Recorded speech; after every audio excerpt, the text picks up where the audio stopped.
in Ukraine.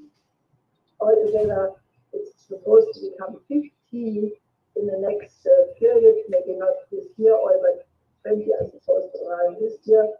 Russia has already said that they will knock out these planes. So that is a clear escalation. And then naturally, still, as the elephant in the room is what Scholz said after the NATO summit, where he said the United States made the decision to install long-range missiles in Germany, and this was a good decision. Now, in the meantime, rather late but necessary beginning of a war has started in the German parliament, where some SPD members, the faction leader Mützenich, Albert Stegner, and so forth, they have said that this requires a debate in the parliament. And I can only say, since these missiles are supposed to be only installed in 26, we must recreate a powerful peace movement, at least as powerful as that beginning of the 80s, to stop that, because it makes Germany a target in a war in which, if it would happen, Germany has no chance of survival. And therefore, why would we accept the implementation of a strategy which, in the worst case, does not allow Germany to exist? So it has to be opposed by all means. Now, one last word on the developments in the United States. Trump had mentioned that he thought that the removal of Biden as a candidate for the next term would be a coup. Now, I don't know if the word coup is the right term. In any case, it showed the not so democratic procedures in the Democratic Party, because there are credible reports that this was orchestrated by former President Obama, and that the crucial role in the crucial moment was played by Nancy Pelosi, who supposedly told Biden, well, we can either do it the nice way or not so nice, threatening the invoking of the 25th Amendment. And, if you listen to the tone of this, it really sounds more like Chicago mafia type, we give you an offer you can't refuse, rather than a democratic dialogue among civilized people. Now, lastly, I want to say that, the society, the strategic situation is in a complete transformation. Nothing is the same the next day as before. We have said this many times, what is behind all of that is the transformation of the system which lasted for 500 years, the colonial system, which is being replaced by the emergence of a new economic system where the BRICS plus the other organizations like SCO, ASEAN, and others are in the process of forming a new economic system whereby the countries of the global south, out of their condition of underdevelopment and poverty. And that is apparently the geostrategic issue why NATO thinks they have to have a simultaneous war against Russia and China, about which there is an active debate in the United States. Is the United States up to such a double war, or do they have to have a military build-up before? Again, a completely insane premise, because if you're thinking in this term, you are talking about World War III. Now, it is quite fascinating that the EU is far from being united. I mean, on the one side, if you look at Brussels, von der Leyen, and so forth, the EU has lost all independence. They are behaving like a total vessel of this Anglo-American NATO policy. But if you look at it a little bit more closely, you see that the unity is falling apart rapidly, not least because of the courageous intervention of Prime Minister Orban of Hungary, who, with his diplomatic mission, taking him one day after Hungary assumed the EU presidency of the European Council, he went to Kiev, Moscow, Beijing, Washington, Mar-a-Lago, and he is promoting a peace plan which finds the backing of China, of Brazil, of India, and many other countries. And Orban also has made an absolutely incredible speech in Romania, where he picks up on the same topic, namely that we are seeing a transformation like not in 500 years. And he basically describes quite accurately what is the problem of the West, namely that they want to or have abandoned the notion of the nation state and all the traditional values which go with it, and that the power center is shifting to Asia.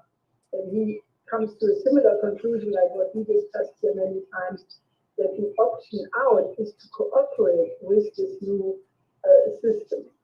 Now, I can only say we are sitting on a complete powder keg. We could look at an escalation to a global war over Ukraine, over the Middle East, and also this effort to make global NATO in the Indo-Pacific, which is also fully underway, are absolutely dangerous developments which must be corrected and changed. And that is why I really think this idea of a council of reason, of important people from many, if not all countries stepping forward to offer a solution of reason is something we should actively discuss. And I can only say from some preliminary organizing point, it is a concept which finds a lot of resonance, and obviously it can be only made public if we have a sufficient number of such people who are willing to step forward in this way. So this is all I wanted to say in the beginning, and I can only say that the organizing of this organization to try to unify the international peace movement is more urgent than ever before, and therefore I greet all of you who are here assembled today. Thank you, Helga, and likewise, thanks to everyone participating in this discussion and the planning for what we have to do to bring about policies that can bring the world back from the brink of catastrophe. I think that for any people who had hoped that perhaps as the Ukrainian crisis began to be coming under control, perhaps a little bit with all of the activity internationally, including the indications that a Trump presidency might not be prepared for that kind of a war, this recent explosion of danger from a nuclear war that Helga just reviewed around the Southwest Asia theater should underscore the point that we have made repeatedly, which is you cannot solve one problem and hope to solve it. You have to solve everything at the same time. We need a total change of the system or nothing will be solved. And that, of course, is what the idea is behind the Council of Reason. For our discussion today, we have a number of speakers who will be addressing this group briefly in a moment. I'll tell you who they are, and then after that we will get into the discussion process. We have Graham Fuller, former U.S. diplomat, a CIA official, and Islamic scholar, who is scheduled to speak on the situation in Iran, which is one of his areas of expertise. I'm not sure he's actually joined this call yet, but we'll hold on for a moment. Then we have Dr. Mubarak Awad, the founder of Nonviolence International, on the topic of how to stop the genocide. We have Professor Dr. Laszlo Mvadi, the President Emeritus of the Ruldau University of Technology, who will speak in German. So you need to make sure that you have checked on the interpretation icon and selected your preferred language to listen to that. His remarks, which will be interpreted from German into English and from there into other languages. He will be discussing Orban's peace diplomacy, which Albert has referred to. And finally, we have a video recorded message from Richard Falk, the American Professor Emeritus of International Law at Princeton University, Euro-Mediterranean Human Rights Monitor's Chairman of the Board of Trustees, in a brief exchange, a dialogue with EIR's Mike Billington.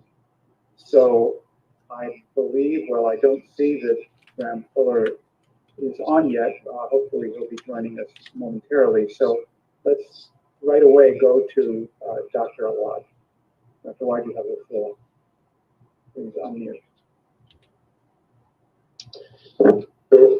So much. My thing is how we have to stop genocide is back to my own life history and how that affect me and affect the Middle East and the Palestinians. I was born in Jerusalem in 1940s. In 1948, my father was at our house, and then men with guns came, and they were to take our house, and if we don't leave, they will go. And my mother became a widow, and she had 7 children. And I am one of the middle children. And I was 5 years old. Excuse me, Dr. Awad, we're getting a little static on your voice. Maybe if you move your microphone away from your mouth a little bit, it might be better. Is that better?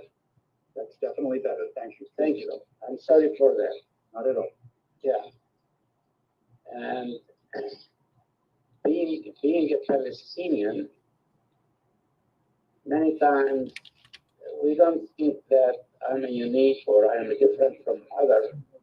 My language is Arabic, and we have the whole Middle East who speaks Arab language. And when we were living, we have a lot of neighbors in Jerusalem who are Jews, and we didn't see a difference there that we are different than other people. But the thing that happened to me, it happened to many other Palestinians who have the same life, and I will call it a difficult life. My mother could not take us in her house because we have no house. She had to go as a refugee, and we have to sleep in the streets, eat in the streets, and try to find any food we can. And when people ask her if she can take the boys to an orphanage and the girls to another orphanage, she was happy because she doesn't have any way of supporting us. And we lived in an orphanage. And that was the first thing I felt after being in a house, having play outside and having food and eating with my father and having family. Suddenly I have nothing but other children who lost their parents even worse than me. Some they lost their parents, their father and mother. And I lost only my father and my mother alive. And I thank God that she's alive, because she's the one who told me and told all my brothers and sisters, do not carry a gun. The one who killed your dad doesn't know that he make me a widow, and you make me, and the kids are orphans. And do not kill. And please don't carry a gun. So in my life as a youth, with all my anger, I would not carry a gun. I would not choose that way of life because of my mother. I went to school. Came to the United States. I studied psychology, and I worked hard, very, very hard. Then I went back to Palestine, and I started counseling centers in Jerusalem and in Bethlehem and Ramallah and all the Palestinians, that we as Palestinians we need help in psychology to understand the hatred, the anger, the frustration, and the trauma that we are in. And nobody tell us. Nobody think that anything that we as Palestinians feel, that we were ignored even from a psychological point of view, that somebody has to help us psychologically. And people think, well, we don't deserve it. And that became the difficulty that I face in most of my life.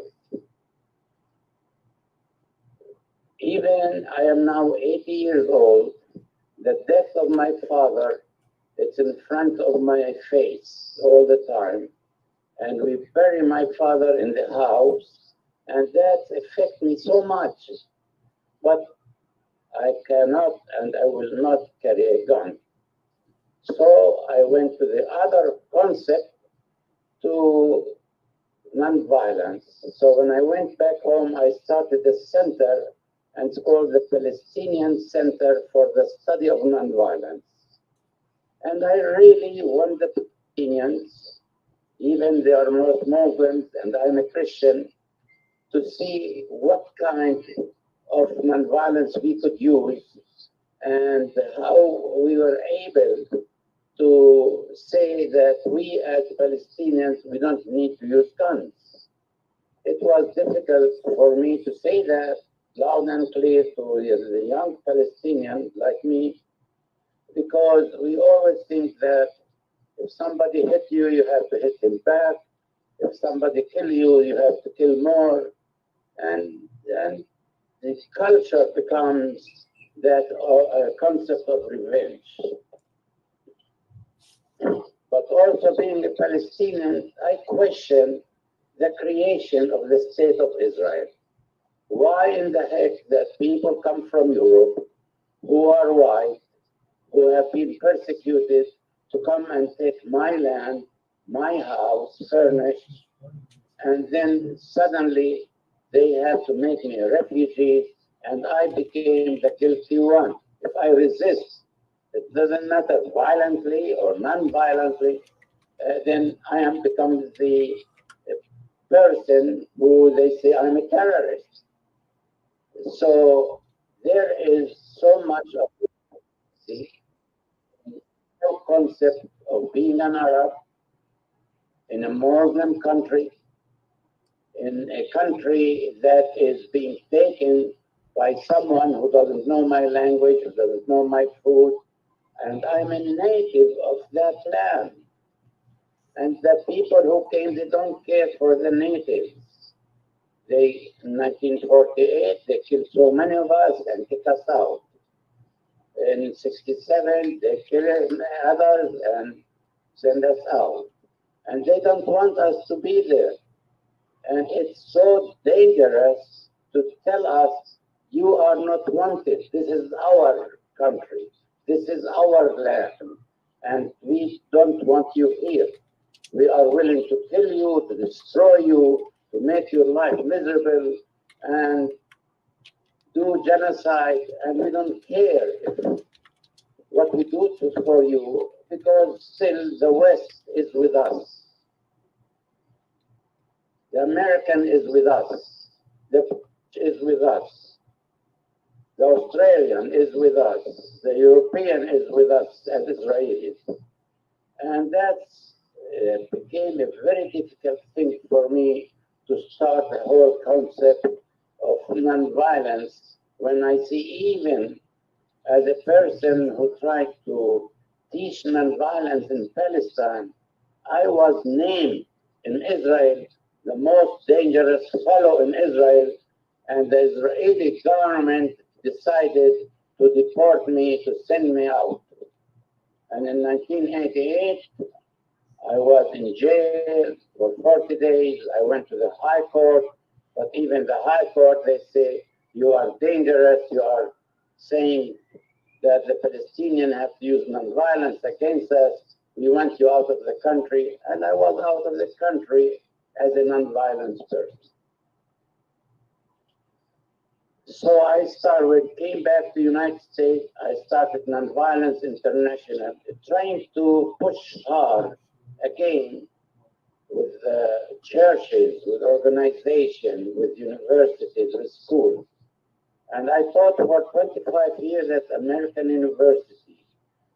And I started so many programs for young people. And they were very, very successful. But my concern has been that we need new things. Whatever we have doing didn't work. Whatever the United States doing, it didn't work. They could support Israel at the UN with their veto. They could support Israel by giving it all the weapons they need. They could support and kill so many people. So it would not affect, because we as Palestinians, like any human being, we need freedom. We don't need occupation. Even if they destroy us, if they kill us, and if it's 100,000 or 200,000 they killed this year or last year, and previously they killed more of thousands and thousands and thousands, we are still fighting, and we are not willing to say that we are going to kneel and say, yes, you are our masters. We will never say that. It's our land. It's in our blood. It's in our mind. Our parents died for it, and we could die for it, and our children will die for it. So the Israelis have, and the international community have to think of something new that really will make a change. We are not saying that the Israelis have to leave wherever they came from, or they have to be killed. Even a lot of Palestinians say, okay, now they kill 40,000 of us in Gaza. We could kill 40,000, we will be better than them. Or they destroy 80% of Gaza. We could destroy, just 40% of Israel. But this mentality is wrong. We have to find something new. And here I will recommend the idea that I heard of what you are doing here, and Mrs. Lorraine, that she said that there are something new have to happen. Probably not for the Palestinian Israel only, but all the world community, that we have to have a change to stop killing each other. And that's why I am very happy to discuss things and talk things. In Israel, we are not only third or fifth or 10th, class citizens. They don't want us there. Even maybe a lot of people, they don't know that during the attack of Israel to Gaza, the Senate passed a bill to give money to Jordan and money to Egypt to take the people of Gaza and let them be there in camps or houses or whatever it is. And suddenly the Jordanian as well as the Egyptian refused. Yet that bill passed by the Senate. And we say, what's crazy? What's America have to do taking us away from here and pay to Egypt or Jordan to let us be another refugees? We have enough refugees in our life. And look at Gaza. Poor people, they went from one place to another place, to one place to another place. Even if they were bombed, and they go back, they bombed and they go back. So it's not the number of people that we could call genocide. Genocide, even if they kill one person, is genocide. People not to be killed. They are not born to be killed with bullets. And we have to start understanding each other that anything and everything can be resolved through negotiation, through common sense, that You have a right, I have a right. You have your own religion, I have my own religion. Not because I'm a Christian Palestinian, I have to be destroyed, or a Muslim Palestinian, or just a Palestinian, I don't have a right to live in my land. And someone who happened to be a Jew, he has the right of that land and the right of the water and everything, and I have nothing. That doesn't work out in our society. So we try to work too hard with a lot of churches. And I'm sorry to say that churches are blind. And they don't hear well our cry. Because we are Palestinians, they prefer to hear the cry from the Israelis. And they believe them, and they don't believe us. So even the international community, I find them, they are hypocrites because they don't believe in justice. They say believe in justice, but justice is very particular for people and not for others. But for Palestinians, they don't think that we have to have justice. For Palestinians, we should not have freedom.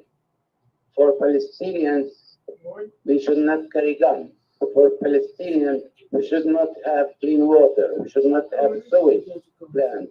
We should not have anything because what? We are Palestinians. And is the whole world upset with us because we lost our land and we don't fight for it? And it's becoming, that's why there is something new coming in the whole idea of the Council of Region, that we have to think there is solution without going to war. And I am here for that. I'm here trying something new. I am accepting that, and I feel I could have a word with it. We have many groups in nonviolence international around the world who believe in nonviolence, as well as we don't do it in a violent way, we could do things together. For that, I want to thank you all, and hopefully that I could have a lot of questions from you, and we will continue our effort to have a better world. Thank you. Thank you, Dr. Awad. And I'm sure there will be questions and comments and discussions, and I think that you have restated the watchword for this entire discussion, the need for new thinking. Clearly, old thinking has brought us to the potential extinction of the human race and the kind of genocide we're all witnessing with horror in Gaza and elsewhere. But that is exactly what is required in the idea of the Council of Reasons. So thank you. I'm sure there will be many comments in the discussion period. I'm happy to announce that Graham Fuller has achieved full victory over his computer difficulties, at least for the moment. I don't want to go too far on that because you never know. But we're glad to have you with us. As I mentioned earlier, Graham is a former U.S. diplomat, CIA official, Islamic scholar, and I'm sure he'll have some important and interesting things to tell us about the current crisis underway. So, all yours. Thank you, Dennis. Can you hear me? Yeah, it's okay. A little soft, but okay. Okay, I'm not sure what to do. I've had a whole lot of new technology here, and I'm still struggling with it. It's all good. Good. In any case, I think as Helga highlighted at the beginning of this whole morning discussion, the Iran is really front and center once again in the crisis in the Middle East. And once again, we find the United States completely incapable of working with one hand behind its back in trying to manage diplomacy, or what passes for American diplomacy in the region. I think it is quite shocking to realize that the United States now has had functionally no diplomatic relations, refused to deal with Iran for half a century. Nearly 50 years now is coming up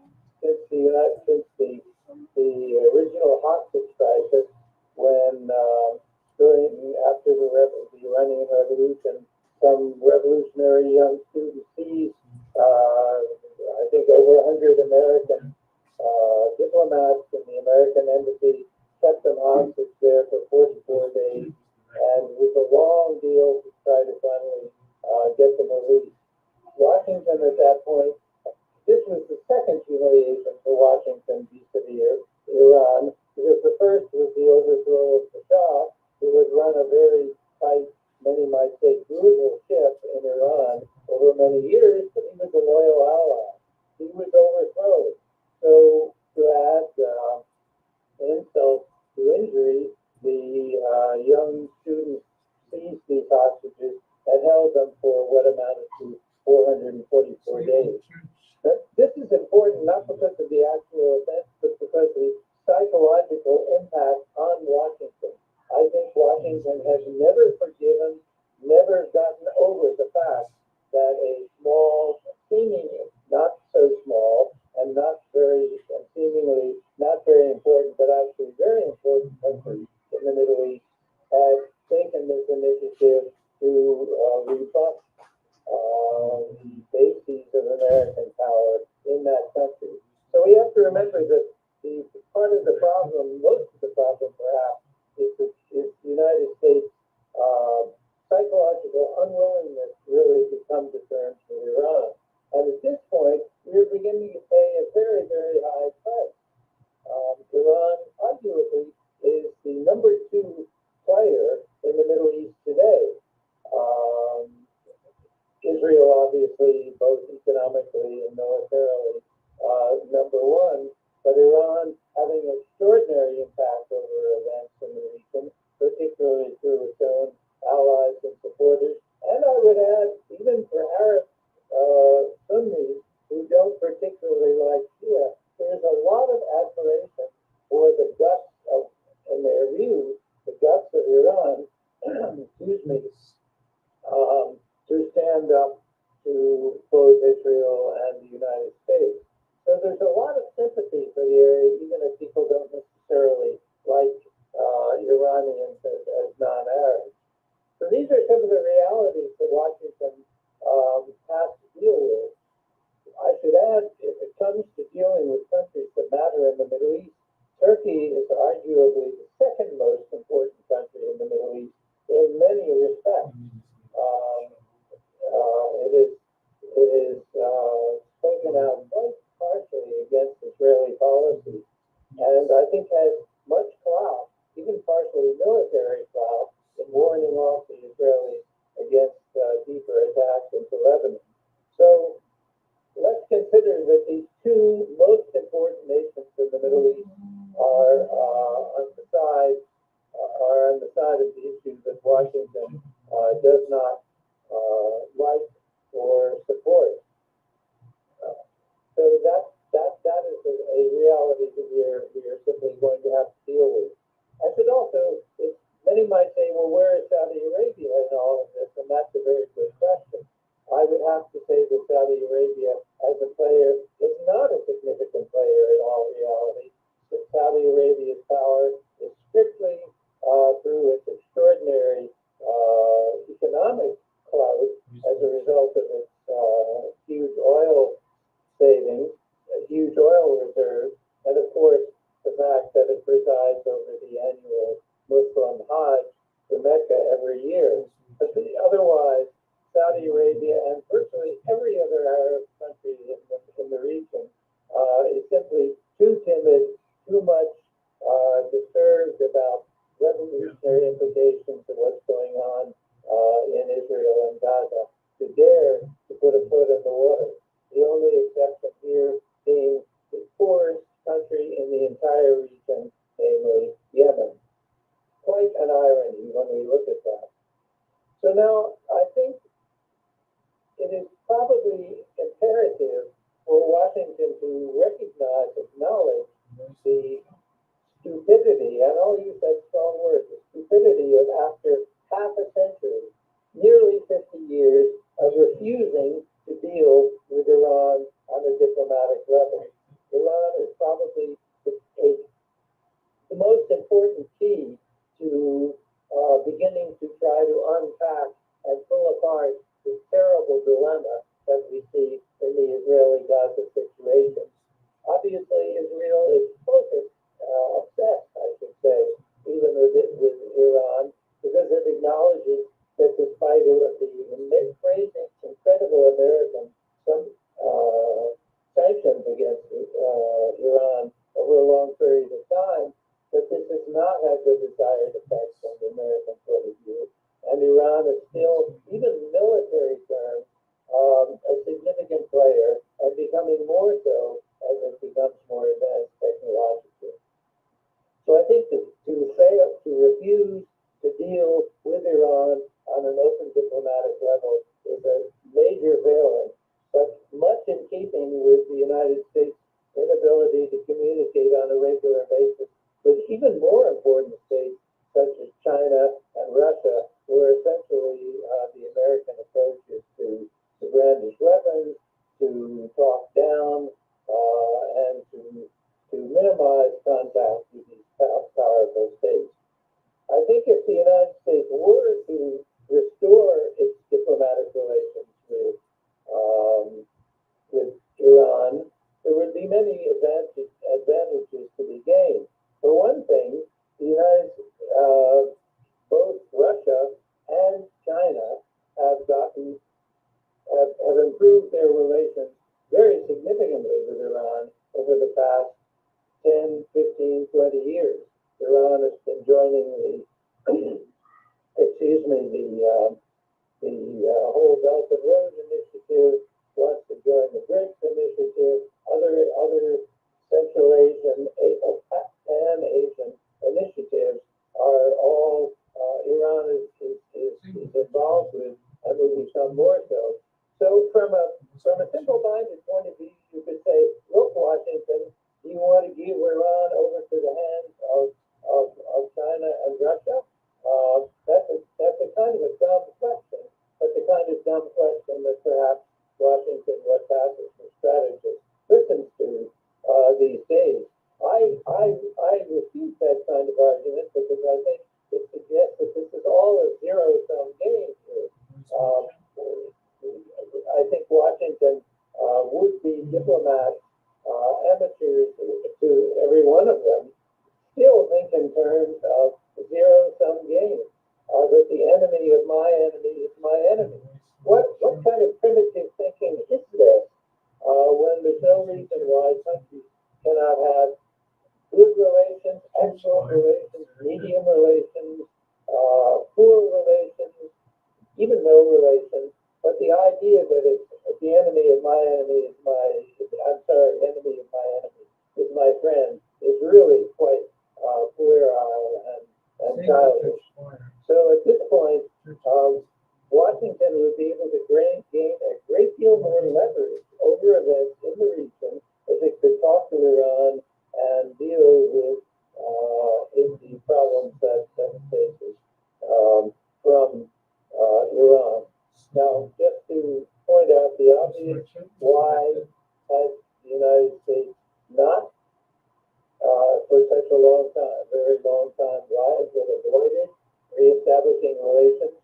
Well, a key reason, and down to today, would be Israel and Israel's violent objection to anything that would strengthen Iran in the region. But this means essentially that American so-called diplomacy is operating with one hand tied behind its back, because we cannot talk to the other major power, the other major actor in the region. As I say, I fear that this is part of an overall American refusal to deal with global realities that are increasingly operating against American one former hegemony. So I would just conclude then that I would hope that we might see some rethinking as the United States position and ability to influence events get worse and worse, and we may now find ourselves slipping into war with Iran.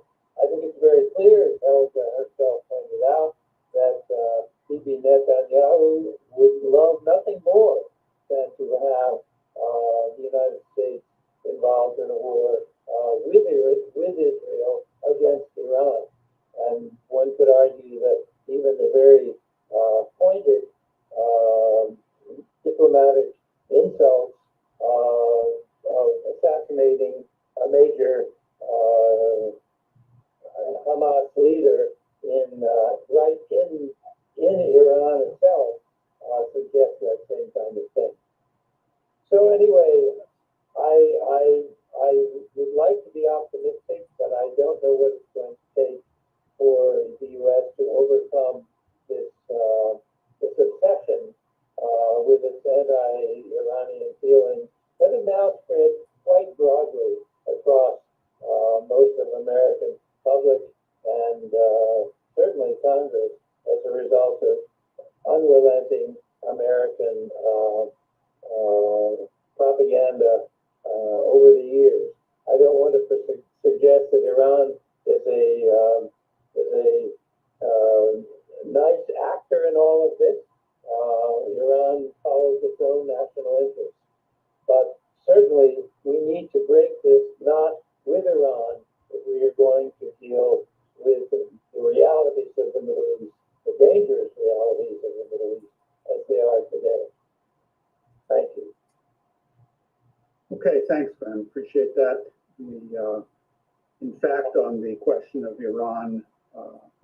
Israel liking nothing better than getting the United States involved with Israel against Iran in a war, one could argue the case. I think that that was one of the major purposes of Netanyahu's visit to the United States. And the rest that we've seen happen has followed somewhat like clockwork from those 58 standing ovations. It is true on the stupidity of the Western elites. I wish it were only that we're fighting with one hand tied behind our back. I fear that we're actually fighting with our minds tied behind our back. And that is not going to produce the kinds of results that are required. But thanks very much for your input into this discussion. Let's now go to Professor Dr. Laszlo Unvari, who is the President Emeritus of the Bildau University of Technology. If I'm not mistaken, he will be speaking in German. So anyone who has not clicked interpretation for their language of preference should now do so, unless, of course, you plan to listen in German. So, Professor, please go ahead.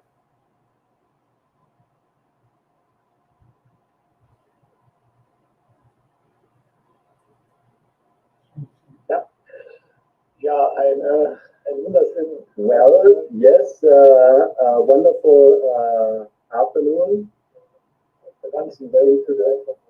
I guess we are worldwide from the United States all the way up to Asia.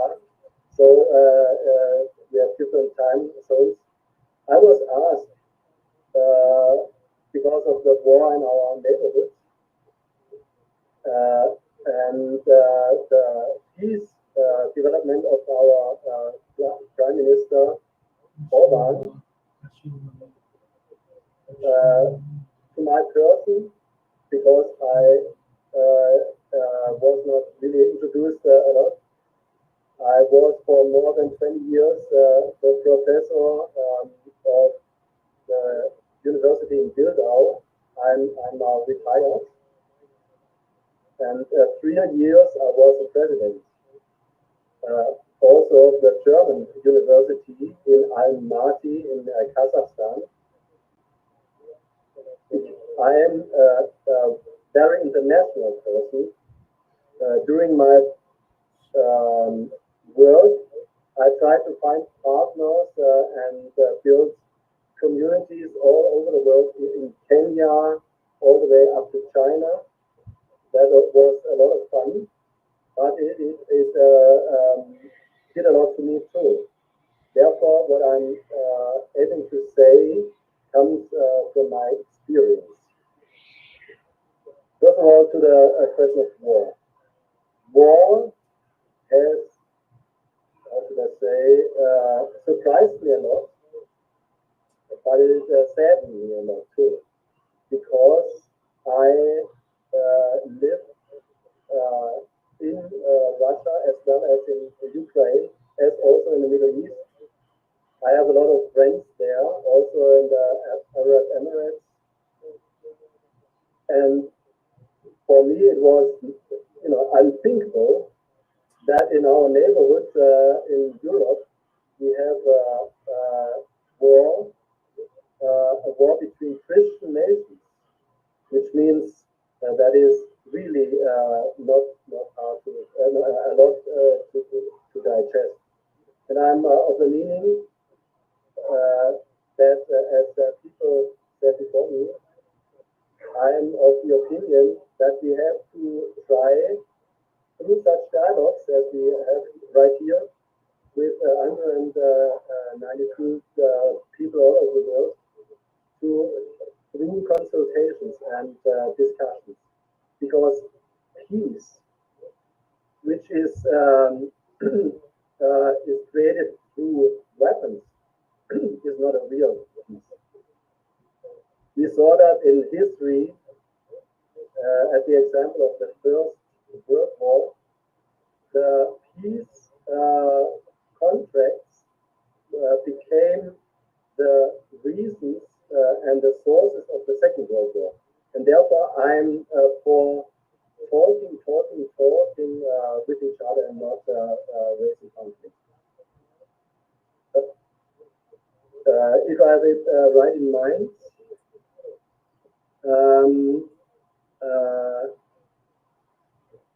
someone said,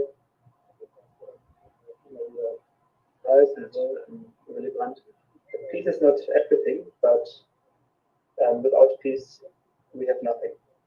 I have seen with our Chancellor Olaf Scholz, where he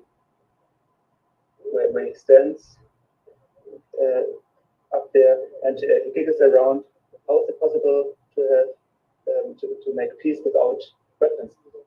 And that wondered me a lot. How that he doesn't know history. That it has been done previously many times. But also the people in East Germany have reached peace without weapons. So it can be done.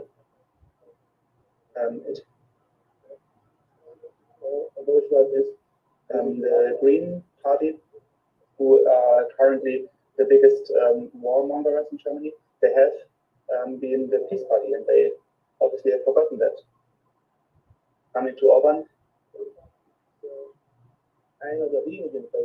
Orban is one of the few persons in Europe who can talk with every leading politician in the world, with Putin, with the Chinese president, but also with the presidents in USA, the former and the current, also with the president in Ukraine. And he pursues what I also say, peace without weapons. First negotiate and then go further. The West is very much against it, but I don't know why. If they really want peace, what's the reason to be angry at that, what Orban has done? Yes, he has not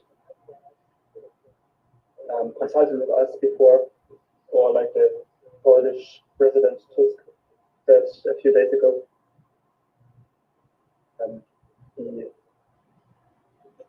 He's not so sorry.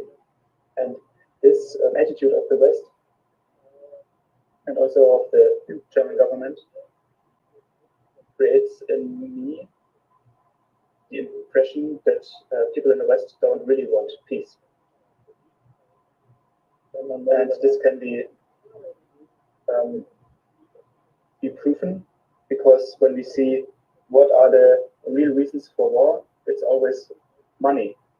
Also here in this case, it's about resources, lithium, or other things, but also the national minorities, Russians who want into East Ukraine, and then they say Russia has begun this war, but when did the war really start? 2 years ago or already in 2014?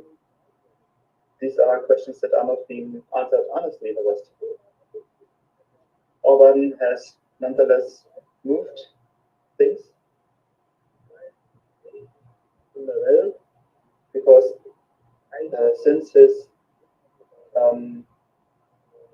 conversations with those leaders, the Ukrainian foreign minister has been in China. There are back channel talks,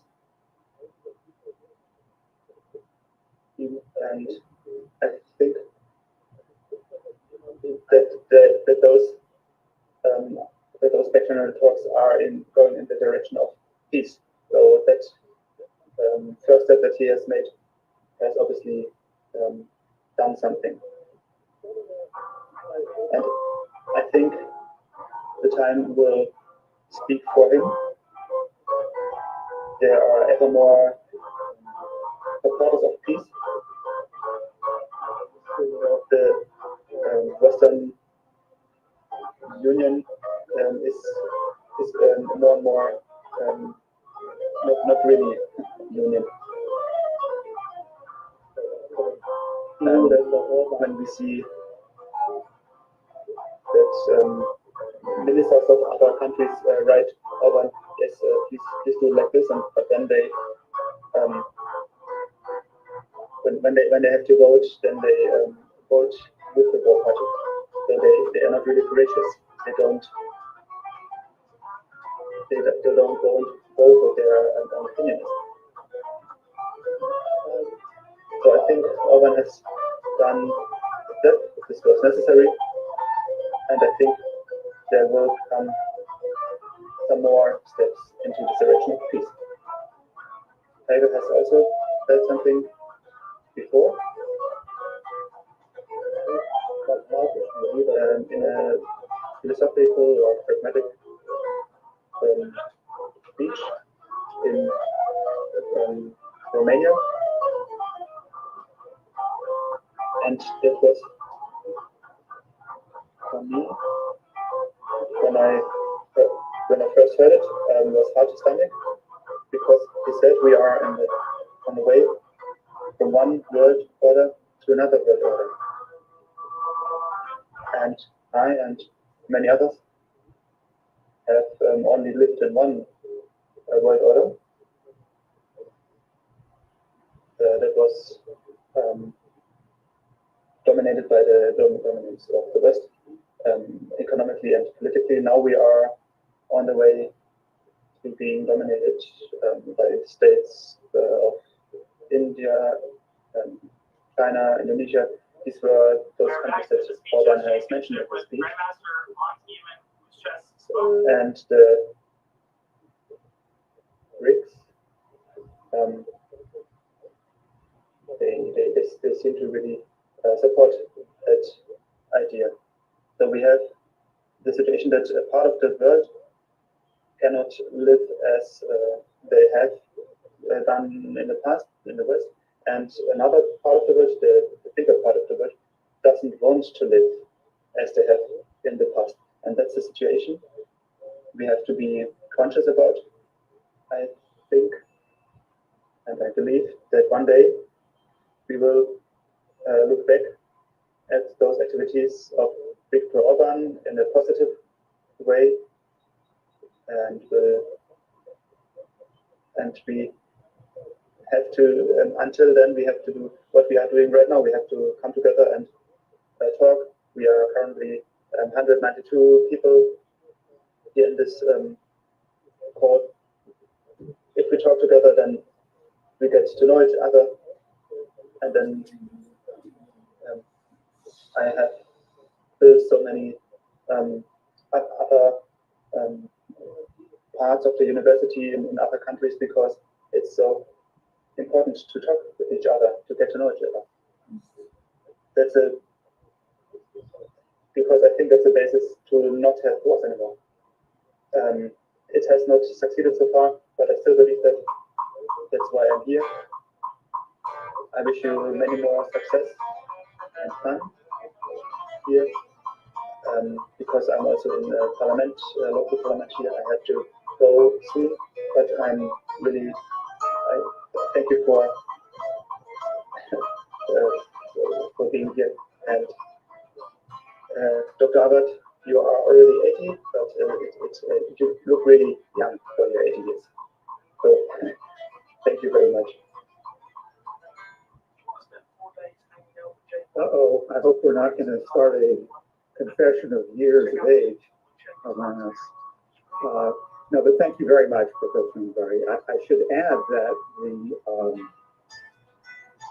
the almost 200 people on today, we have looked back over the last 60 meetings of the International Peace Coalition, and there have been approximately 1,200 people who have come to these meetings over these 60 weeks. Our intention is to bring the large majority of them together at next week's meeting, to bring back as many people as possible, because this world situation urgently requires that. And I just have to say on Orban, I think he has shown what has been universally true for a long time, that the power of the nation resides not in money or military might or resources or something like that, but the moral authority that comes from courage combined with the good, right ideas at the right time. And I think that Orban is exactly a perfect example of that. We now go to the last presenter of this opening session, which is a recorded discussion with Richard Falk by EIR's Mike Billington. Richard Falk is the American Professor Emeritus of International Law at Princeton University and a well-known international figure. So let's have that video now, please. In a more general sense, you've been critical of what you call the incredible stance of Democratic Party nominees to be silent this year about the world out there beyond American borders at a time when the U.S. role has never been more controversially intrusive. As you know, Helga LaRouche, the head of the Schiller Institute, has initiated an international peace coalition, which is aimed at addressing that problem, bringing together pro-peace individuals and organizations from around the world, many of whom have different political views, but to put aside those differences in order to stop the extreme danger of an onrushing nuclear conflict with Russia and also possibly with China, and to restore diplomacy in a West which has fully adopted the imperial outlook of the British Empire, which they now call the unipolar world. How can this movement be made strong enough to make those kinds of changes in the paradigm? Well, that's an important challenge. I mean, there are other groups that are trying to do roughly parallel things. I've been involved with SHAPE, this group that Chandra Mazalkar is one of the co-conveners, along with Joe Camilleri. But it's extremely difficult to penetrate the mainstream media, and it's very difficult to arrange funding for undertakings like your own that challenge the fundamental way that the world is organized. And the whole point, I think, of these initiatives is to create alternatives to this kind of aggressively impacted world of conflict, and seek common efforts, common security, human security that meets the challenges of climate change and a variety of other issues that are currently not being addressed in an adequate way. But it depends, I think, ultimately on the mobilization of people. Governments are not likely to encourage these kinds of initiatives. So really the question needs to be rephrased. How does one mobilize sufficient people with sufficient resources to pose a credible challenge to the political status quo in the world? Yeah, well, in that light, Helga Zepp-LaRouche has also called for the founding of what she called a Council of Reason, reflecting back on the Council of Westphalia, which led to the Peace of Westphalia, where people of stature, as you indicated, are brought to step forward and speak out at a time where that kind of truthful, outspoken approach is sorely lacking and very, very much needed. So, what's your thought on that? Well, I think all such initiatives help to build this new consciousness that is more sensitive to the realities of the world we live in. There has been, as you undoubtedly know, a similar council of elders composed of former winners of the Nobel Peace Prize and a few selected individuals, but it hasn't had much resonance either with the media or with government. It's very difficult to gain political space the way the world is now structured through a coalition between corporate capitalism and the militarized state. And it's hard not to be pessimistic about what can be achieved. But that doesn't mean one shouldn't struggle to do what at least has the promise and the aspiration to do what's necessary. And the Council of Reason, presumably well selected, and if it's adequately funded, and maybe with a active publication platform, could make a difference to international public discourse. It's worth a try, and I would certainly support it. Of course, we saw just recently in China that the Xi Jinping government brought many diverse Palestinian factions together in Beijing, and that they did come to an agreement. What are your thoughts on that agreement that they came to, and what effect that will have? Well, I hope it lasts.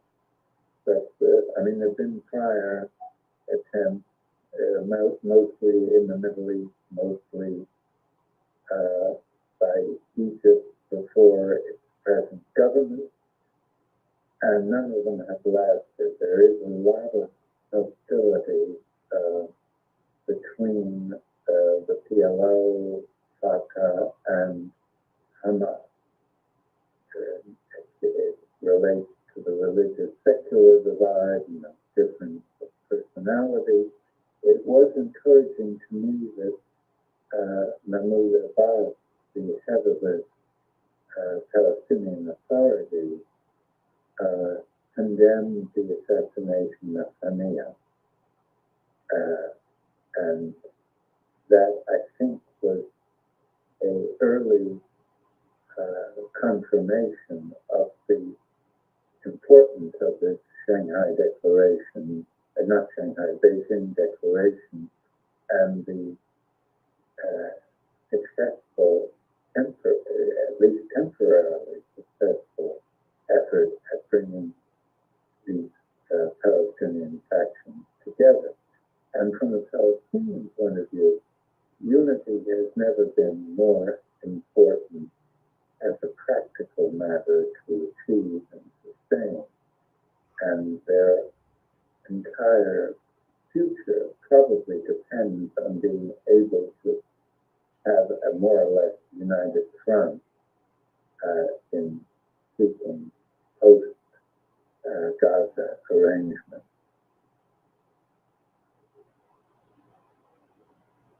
Okay, very good. We'd like to thank Professor Falk for his contribution to the discussion. And specific, I want to draw people's attention to his thoughts on Helga's proposal for a Council of Reason, which he not only supported, but had some specific ideas as to directions in which it might move in terms of having a publication platform, choosing the people properly, adequately, and so on.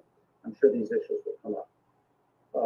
We will close this part of the discussion asking Helga if she has comments at this point that she'd like to make about what has been stated and presented so far. Yes, I would like to address what Dr. Awad had said. I mean, I'm fully aware that the proposal we have made for an oasis plan, given the present danger of a regional war, is not looking very likely. But, you know, I think that still the idea of having an economic development plan which would really be beneficial for all the countries of the entire region, from, I mean, really the region from India to the Mediterranean, from the Caucasus to the Gulf. I mean, this is really one large geostrategic area, which is sort of the hub between Asia, Africa, and Europe. And, you know, in ancient times, with the ancient Silk Road, this was, you know, a flourishing area of the world, being the hub of exchange of goods, of technologies, of culture. The beautiful cities of 2,000 years ago, everything from Samarkand to Damascus to other places. I think that, you know, looking back in history sometimes, you know, reminds you that there were better times and that one can, through the joint efforts, create a better future. And, you know, provided that we will be able not to have this crisis explode into a regional or even global war, I think the hour will come, because, you know, I think the idea to have an oasis plan on the table, you know, we continue to organize for it, and I would encourage everybody on this call, you know, to help us to do that. The idea would be to have several more seminars in, you know, different capitals of the world or other cities, and then eventually, you know, engage some of the governments of the region, because, you know, to go for economic development is the way to peace. So I think we should not leave that out of the perspective. And generally, I can only say that, you know, the idea to have a completely new paradigm in thinking, a new international security and development architecture, which must take into account every country, because I believe that if you leave out a region of the world or even a country of the world, it does have, it's a stepping stone to the next war. And I'm totally convinced that mankind is capable of reason. We are the intelligent species. We have produced an unbelievable wealth of discoveries. We have brought the humanity from a very low level of population density of maybe 1 million people on the planet. Now we are 8 billion. And if you think that each of these 8 billion could be, if developed properly, be a genius like Beethoven, like Einstein, like Confucius, like, you know, so many other great minds. I think that I believe in the power of creativity of the human species, that we are on the verge of either destroying ourselves or to create an order which allows for every single country on the planet to survive, if we agree the concept of sovereignty and equality of all of these countries. So while it looks very desperate right now, I think it's important to keep up this vision of where we have to go to solve these problems. And I think this idea of a new international security and development architecture in the tradition of the Peace of Westphalia is more urgent than ever before. Okay, thank you very much, Helga. I'm going to turn the mic over to my colleague and co-moderator, Dennis Speed, for the next part of this discussion. Dennis? Yes, okay. Are you able to hear me, Dennis? Yes. Okay, very good. So we're going to go to questions, comments, this section, and people have to raise their hands. Very good. 2 people have their hands up, and if others could, I believe, if you just go to where's the little thing? Yeah, where it says raise hand on mine. I don't know if it says something different. If you don't see raise hand at the bottom of your screen, take a look at where it says more, and it may give you a way to raise your hand that way on my machines. Straightforward. All right, the first person we'll go to is Jose Vega. Yeah, hi. Can you hear me and see me? Yes. Okay. All right, so I'm a congressional candidate here in the Bronx, in New York. Just for context, but I'm really happy we're meeting here today because this call that happened last night between Biden and Netanyahu, with Biden reaffirming the ironclad support that we're with you all the way and we will defend you against Iran no matter what, says that we are going into a war with Iran. Now, of course, there's that layer, but the real issue is that it's not actually Biden who is directing these things. He is being told what to do, and the entire country wants to act like this is normal. But we know that there is no real leadership, and the leadership has to come from people around the world, as is the case with us being here. And so first, Dr. Awad, I'm very happy to hear your work with nonviolence.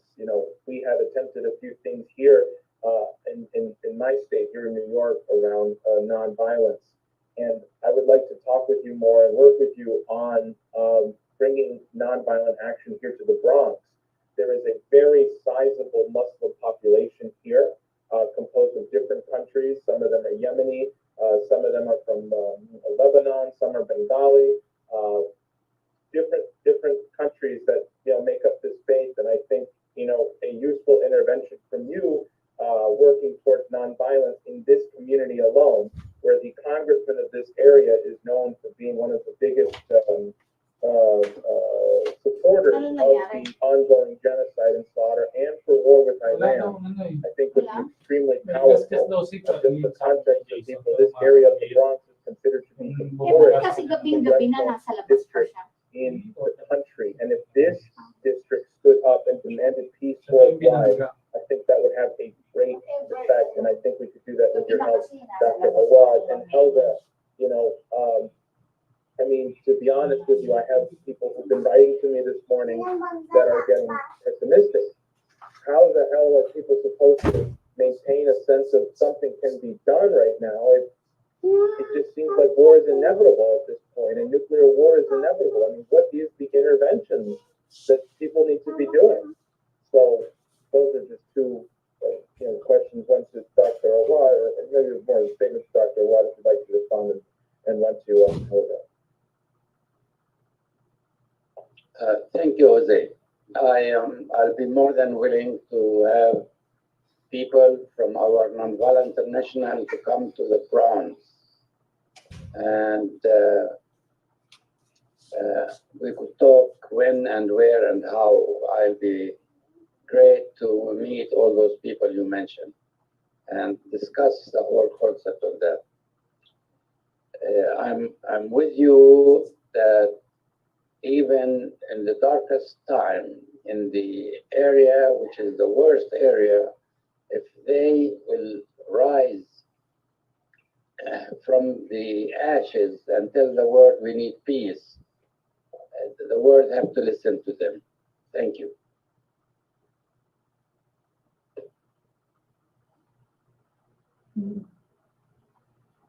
Um, I think that the proposal by Dr. Chandra Mustafa probably should be talked up a lot.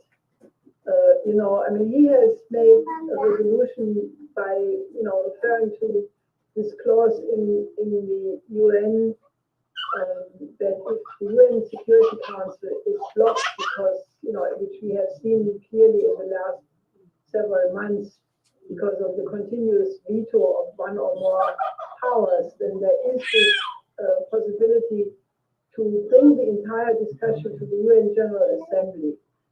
And at this point, I would really suggest that maybe one of you, Dennis Small or Dennis Speed, that you read a little bit from Dr. Chandra's proposal, because I think it would be very good if the participants in this discussion get familiar with this idea and help us to, basically call up all the countries around the world in the UN in New York.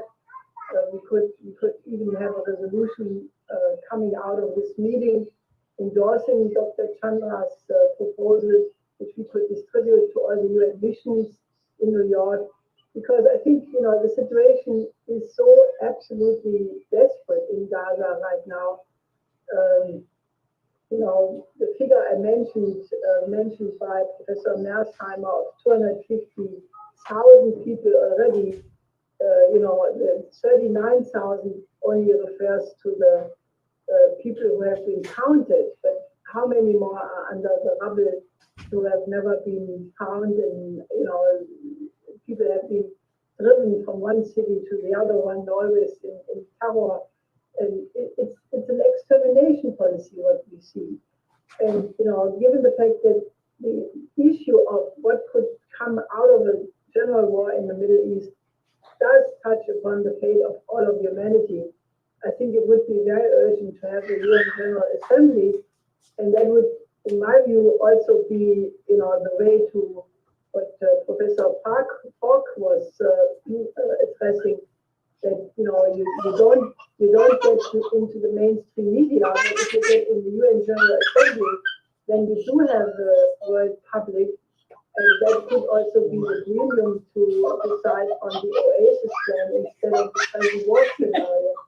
So one could go into such a UN General Assembly with both, a general peace conference, the two-state solution, the Oasis plan, and make that the issue of the World Forum to decide, because it is a matter of all humanity.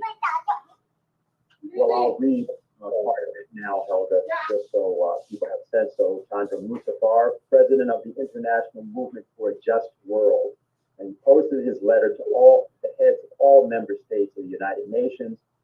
I'm going to skip a couple of his opening paragraphs because we know the basic nature of the situation, and I will go to the center of his proposal. He says, since it does not seem to be possible to restrain the Israeli government, we are now hoping that the United Nations General Assembly and Resolution 377 can be harnessed to curb Israel.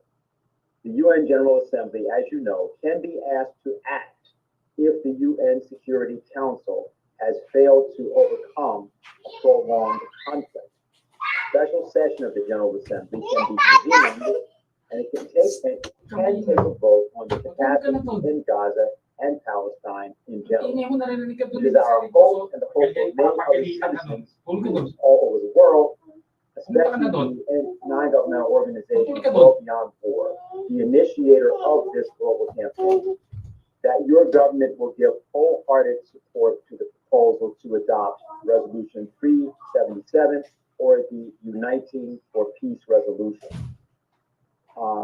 This will give a pivotal role to the UNGA in bringing to an end the genocide in Gaza.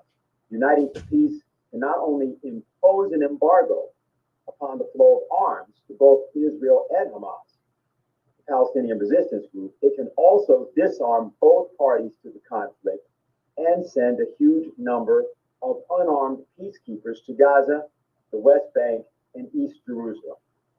They will ensure that there is no armed clash in all parts of Palestine, and even in Israel, until a conference of all parties involved, directly or indirectly in the conflict, reach an agreement on restoring the full rights of the Palestinians, establishing a state where there is equality for all its citizens, regardless of religion or ethnicity, and the right of return of all Palestinian refugees is recognized and implemented. We are confident, given your commitment to peace, that you will bring Resolution 377 to fruition in the coming session of the General Assembly and help the land of the free faiths to enjoy tranquility and harmony once again. In solidarity, Dr. Chandra Musaffar, President, International Movement for a Just World. Now, just so people know what Resolution 377 is, it was adopted by the United Nations in November 3rd of 1950. It was actually initiated by the United States for other reasons. The resolution empowers the General Assembly to override the United Nations Security Council, and in this case specifically the United States, under conditions that the world deems immediate action to be essential in order to preserve the international peace and security of the world. Now, on the United Nations website, if you go there, it says this about that resolution. It, quote, resolves that if the Security Council, because of the lack of unanimity of the permanent members, fails to exercise its primary responsibility for the maintenance of international peace and security in any case where there appears to be a threat to the peace, breach of the peace, or act of aggression, the General Assembly shall consider the matter immediately with the view to making appropriate recommendations to members for collective measures, including in the case of a breach of the peace or act of aggression, the use of armed force if necessary to maintain or restore international peace and security. So that is what the resolution actually allows. And the point is that it can be something that can be immediately used by the United Nations, and it has been on the books since essentially the inception, the beginning of the United Nations. I wanted to follow up. Is that okay? Or, go ahead. First, just Dr. Awad, I just want to say I heard what you said, and I will figure out how to get in touch with you after this call. Maybe the organizers will let you on, can pass along your contact information. I think we can do a lot of good work, and if we act fast and soon, I think we can have something big happen. And Helga, just, next week conveniently is August 9th. That's Nagasaki Day. I'd like to know what is it that you expect of people between now and next week. I think, because it's the next IPC meeting, and I think, what do you expect from people? Well, I think that the memory of Hiroshima should be revived. I have suggested that we have a presentation on the documentary, maybe from, I always forget her name, how to pronounce it, the author of this documentary, because, I think part of the problem is that the present generation of politicians who are pushing policies which could easily go into a general war, they have no memory, they have not studied it, they are lightheaded. I have certain politicians in mind who just are so superficial that they have no understanding what the older generation in Europe, who did live through 2 world wars, is acutely still aware of, namely, how did Dresden look after the Second World War? How did other cities, many cities were bombed, many of them by the Allies for really no good reason, not military reason whatsoever. But that memory is deeply ingrained in the older people, and I think we need to somehow make sure that the young generation has a sense of what we are playing with. We are not, this whole idea of that you can have a tactical nuclear war, or that you have to go into it's so insane where we are. And I think we have to use that time to use the memory of Hiroshima and Nagasaki to get a vivid picture again, what does nuclear war mean? And I think what we just discussed in terms of the Chandra Mustafa initiative to mobilize around New York to get it to all relevant countries, that is one thing, but I think internationally we should really try to do what we set out to do with the IPC, to try to link up with all organizations and, you know, make a point where we have the largest representation of all possible members, because I think, you know, you have many initiatives. One of them, but as long as they're all trying separately, you know, their voice is not going to be heard. It does not reach the people who are listening to mainstream media. So let's make the coming week a complete outreach, you know, in all countries where we are. And even beyond, because, you know, you don't need to be in countries. Kasi nga nagtitipid siya. Nagpapasundo sa kaibigan. Let's make next Papadaan week dito. a real show of force. Okay, very good. So we'll go to the next person. Dennis Briggs, could you unmute? Okay, I think we got you. Yes. Can you hear me okay? Yes, you're all right. Go ahead. Okay. Hey, this is first for Dr. Awad and my whole thing. We have my hats on. Sabi niya, ano yung babayad ko dyan? So, taga-Quezon City daw. You know, as I heard you talk and tell your story, I thought about Nelson Mandela. I thought about Martin Luther King trying to do peaceful means. I thought about Malcolm X, who I consider him as a freedom fighter. And now today, I think about our students here in the U.S. on the campuses around the United States fighting on behalf of you and your fellow Palestinians. And what I wanted to ask you, and I think I don't know if Graham Fuller, I have two questions I want to first pose to Dr. Awad and then to Graham Fuller. Is Graham still on? Ano yan pag-gasolina pa yan ni Itos. Itos pa nagbabayad ng gasolina niya. Magkano gasolina niya? 2,000 per For you, week. Dr. Awad, as we here in the United States of America, we try to portray ourselves as the leader of human rights. And when I hear your story, and in fact, just to hear from you, it just feels through my mind. In my support of Palestinian people, when I'm out talking, I try to make it hit home to the people I talk to, help them understand. And I use your story, not knowing I was using your story. And I say, imagine if you had a home that was in generations of your family, and all of a sudden, you have a group of people come in and say, this is no longer your home. It is our home now. And that's how I articulate and help people understand what it's like. Now, telling that story, what happened, are you invited around the United States and all the campuses? That's number one. If not, we need to make that happen. And number two, as the so-called leader of human rights, how do you truly feel about our American government when you hear the so-called ironclad support of Israel? When we know what they're doing, and yet we still try to consider ourselves the leader of human rights, and we're allowing this, and in fact we're implicit in it as the United States. That's why I want to talk to Graham about. I'll still mention I want to talk to Graham about. Well, I feel so sorry for the leadership in the government of the United States because they are influenced so much by Israel. And it looks like Israel dictates to the United States what it wants. Rather, the United States tell Israel, you are a tiny country, you do what we want, we give you enough money, stop. But it seems that the White House is afraid of Israel, and they will go over and beyond anything to help Israel. It doesn't matter good or bad. That's one thing.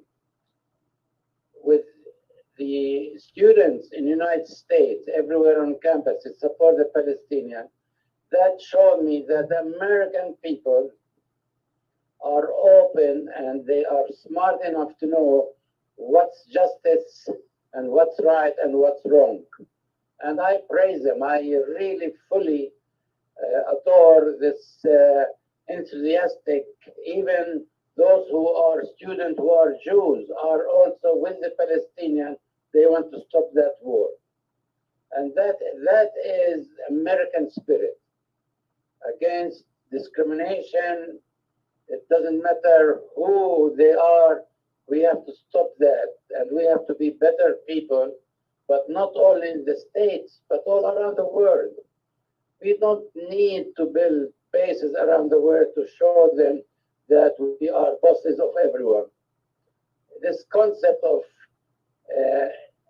building bases around the world to tell the people do this or do that, either buying them with money or buying or shooting at them, that have to go from our mentality in the United States.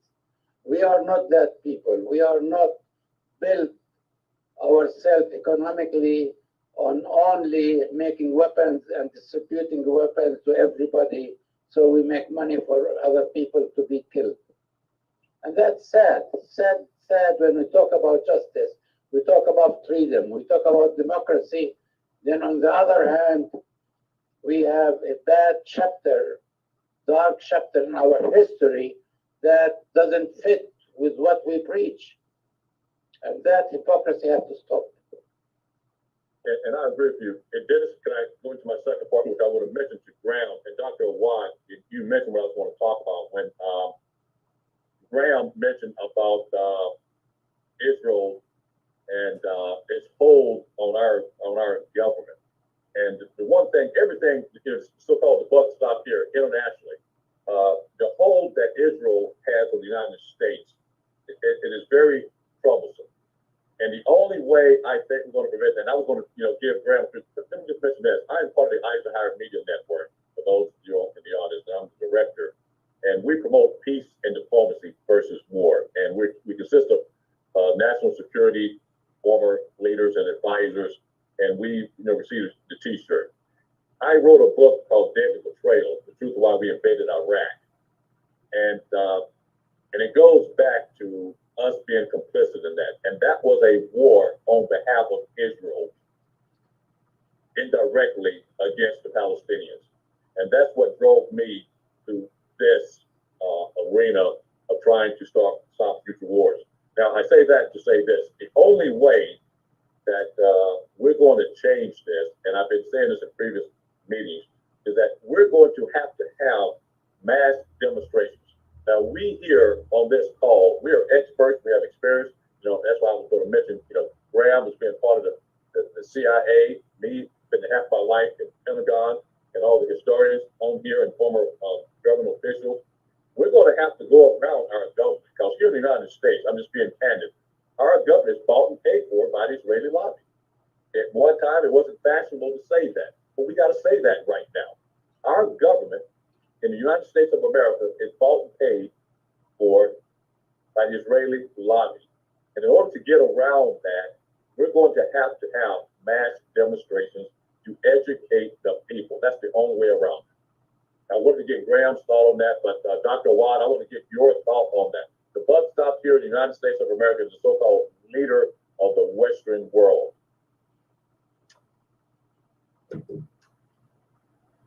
Thank you. I have to tell you something that what we are doing here in Washington, D.C. We are 24 hours sitting, chanting, eating, singing, have all kinds of Palestinian flag in front of the Israeli embassy, day and night. And the Israelis, they start having bigger Israeli flag on their building and more security people, but we have been doing it now. This is our third month we are doing it, and the numbers are increasing. And even during the night, we have a lot of people, and everybody start bringing food, bringing drinks, and saying, give me time, I will be from this hour to this hour. So it's beautifully done. And we are not trying to make it difficult for the Israeli diplomat to go in and out. That's their right, and we don't stop them. But we are saying to them what they are doing is wrong. And this was a message that so many cars pass by and they blow the horn so many times so that they know that we are with you. And that's great. And when you say that demonstration have to be not only on weekend, we have to have continuous demonstration in the front of the White House, even if we can block Washington, D.C. business, to tell them whatever is being done in United States name in Gaza is wrong. Okay, hey Dennis, I know you're leading, but I just want to make one other comment. Make sure that Dr. Watt has my email address. Dr. Watt, I'm in the DC area, and I was down there when the cross of the red. I've been to the last 4 demonstrations downtown. And the reason I say that, my biggest disappointment, I was outside of the Hall of Congress when Bibi was speaking, and I was one of those, as a 28-year veteran in our military, I was one of those so-called idiots of Iran that Bibi talked about in our Congress cheer. Yeah. And that really disappointed me. So make sure Dennis gives you my, and I'll be down there. I've been down there to the Israeli embassy as well, doing Airman Bushnell. Yeah. Yeah, I've been down there twice already. And so I'll be back down there to join you, and I'll make sure that Dennis gives you my email information. Great. All right, I'm going to say a couple things here, and then I'll ask if Helga has any comment. But I just like to, given that we have a certain role that we have to play, let me just tell people about something that happened in May of 2020. This was in Breaking Defense publication. U.S. to Israel, no more Chinese deals. The United States delivered a clear message to Jerusalem today. Avoid further involvement of China in the Israeli economy. The message was one of the main reasons for the very short visit of American Secretary of State Mike Pompeo to Jerusalem, one day before the new cabinet was sworn in. Pompeo came to Israel with a very strict message: stop all Chinese investment in Israel, either in high-tech companies or infrastructure. Now, that's during the Trump administration. Now, in September of 2021, it was announced that China would run the port of Haifa. Haifa was a central port for all the British imperialism for the entire time of going back. Following major pressure by the U.S., including from President Biden, by January 2023, an Indian billionaire had bought the port with a bid that was 55% higher than the next. I introduced that in order that we might also keep in mind what, for example, Laura Richardson of the Pentagon said, the commander of the Southern Command. She was asked back last year, January, what keeps her up at night, and she said, "What keeps me up at night is the Chinese investment in critical infrastructure and space in the region of South America." So I just want this to be clear. Here are some things that may cause you to have to rethink a bit how we're thinking. But I finally want to say that what Dr. Awadi was doing, this is something we have to take to the American, you mentioned the failure of the American church. Where's the whole Martin Luther King civil rights movement? Everybody lost their voice. This is an important thing for us to bring up because the United States is now identified with assassination. And if you assassinate people in Iran, maybe you'll assassinate people on the streets of America. Maybe the source of the bullets in the one case that happened in Iran is the same as the source in Butler, Pennsylvania. This is something that people don't understand. Once you allow violence to dominate, that's what happens. I just wanted to interject that and thank you for what you're doing. Now, Helga, I don't know if you have anything you'd like to say, or I'll continue with the questions. Let's continue. Okay, very good. Let me, sorry, my phone. And I think Adam Slowikowski.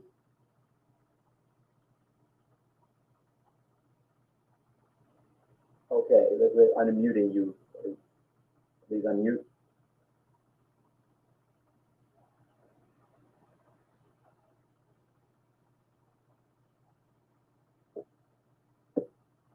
seeing your hand up, but you're not unmuted.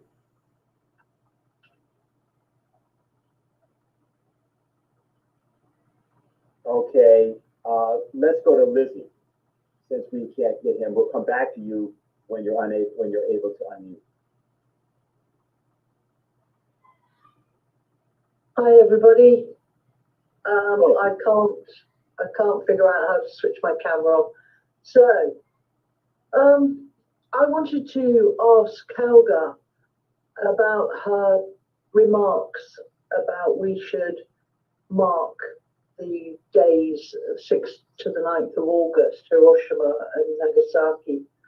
And I was thinking that we should mark those days, but with an emphasis on the fact that if Germany hadn't surrendered or was surrendering at that time and had become not a nuclear threat anymore, those bombs that landed in Hiroshima and Nagasaki would have landed in Germany.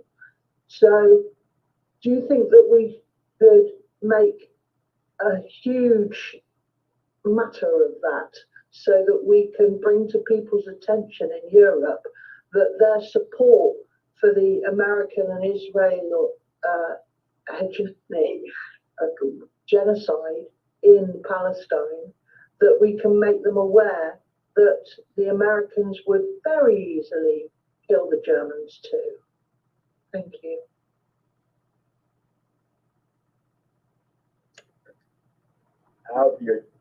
The more thinking parts of the German people, people who are in some form of peace movement organized, there is an awareness that, despite the fact that Germany has completely surrendered every sovereignty, and the EU for that matter as well, that does not mean that our interests are being taken care of. As a matter of fact, we had several conferences and discussions in the last period where we had people who participated in NATO maneuvers, and they became whistleblowers as a result because they realized that there were NATO maneuvers in which the sacrifice of Germany being, just abandoned to nuclear attacks was not even a matter of concern of those who were conducting these exercises. So I think we have to, really need, the biggest problem is that we need to get to those people to speak out with one voice. And I can only say, let's try to make next week's IPC meeting, I don't think people realize that Germany would have been the next after Hiroshima and Nagasaki. But throughout the recent decades of NATO maneuvers, there have been cases where people were appalled and shocked. And that is why it is so absolutely unbelievable that Scholz would today say, yeah, let's accept this American decision to put long-range missiles into Germany, when the same Scholz in February was against even sending helmets because he said this means a potential escalation to World War III. And he said that every time there was more heavy weapons, more strong weapon systems, he always said, no, let's not send the Taurus because that would mean an escalation to World War III. Now he's sending, and now he accepts that weapons being placed which are much more far-reaching than even the Taurus cruise missile. And I think that we need an absolute mass mobilization of people who are discussing why should Germany be in a strategic setting where if it ever comes to war, we don't have a chance of survival. It doesn't make any sense. So maybe we should get on the phone in the next day or so and think how we can amplify our efforts in this respect. Okay, thank you. We're going to try Adam again. If you try to unmute, let's see. Well, we're hearing something. Can you hear me now? Yes, Yes, we now are able to hear you. So could you now?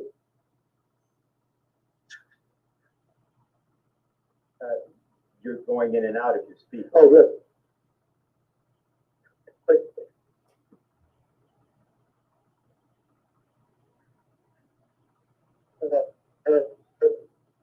We're not able to get the audio.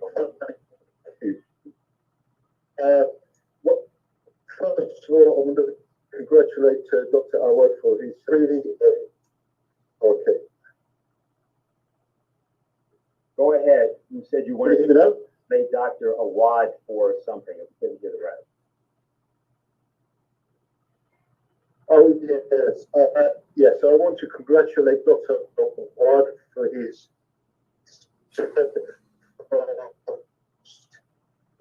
stand for his people. Again, Just having a real problem with your connection. Maybe you can try to come in back in again because it just for the freedom and dignity of his people. I'm very, very, very grateful for that. This is very, very. I know you're not able to quite hear me, but we're going to have to mute you. We'll go to the next person, which will be Ken Freeland, and then we'll try. Please try to reconnect because it's just the connection isn't coming through. We're only getting part of what you're saying. Okay, can we go to Ken? Yeah, thank you, Dennis. Before I get to my own point, I hope we will not leave the call today before we formally endorse the Uniting for Peace resolution. Okay, I think that absolutely has to be done. Now, what I wanted to say is that I've been to a couple of the Monday night meetings on the Council of Reason and have not been able to get much traction on my idea of having a policy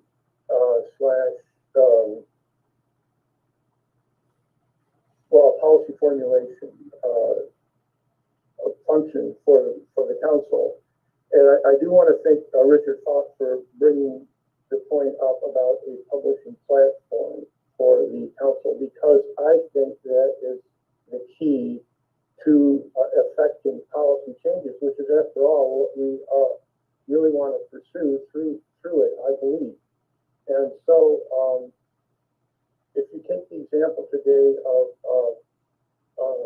Graham Fuller, he could easily formulate a policy position about the United States should fully restore diplomatic relations with Iran, articulate the pros and cons, and work with others that have a similar interest or background, and then have it go out under the stamp of the Council of Reason once it's once its consensus is reached, and then the bellicose think tanks like RAND Corporation and Council for Foreign Relations and Looking Institutions and all these other people who crowd out the political space and take up the minds of our politicians and our candidates, for that matter, would have some true competition in a well-articulated peace orientation that they could then use for their own formulation. And it could be used as a measuring stick for candidates, to suggest to people who are interested in candidates who are aligned with a peaceful orientation and so forth. So that's all I wanted to say, and I thank Richard Falk for making that point. Okay, thank you. David Anderson.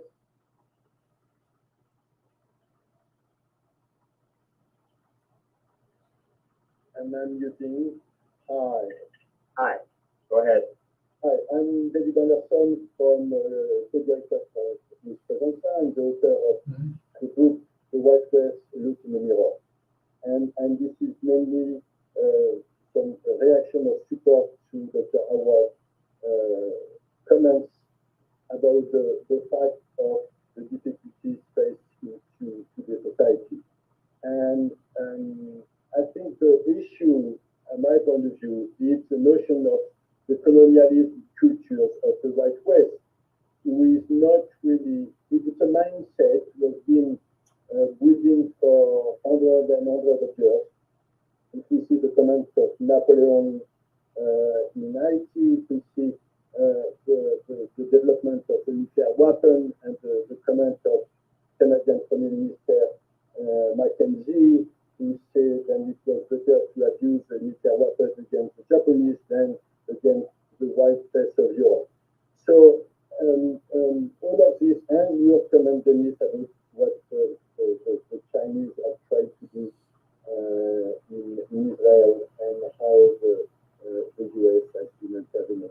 Every conflict, then we see has to do something with colonialism.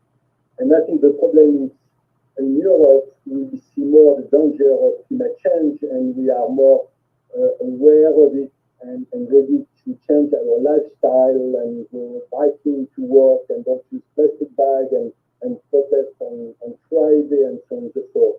Then we see our colonialism action, and I'm not sure anybody in Europe will see the Ukraine war as a colonial war. I don't see anybody will see the Palestinian conflict as a colonialized conflict.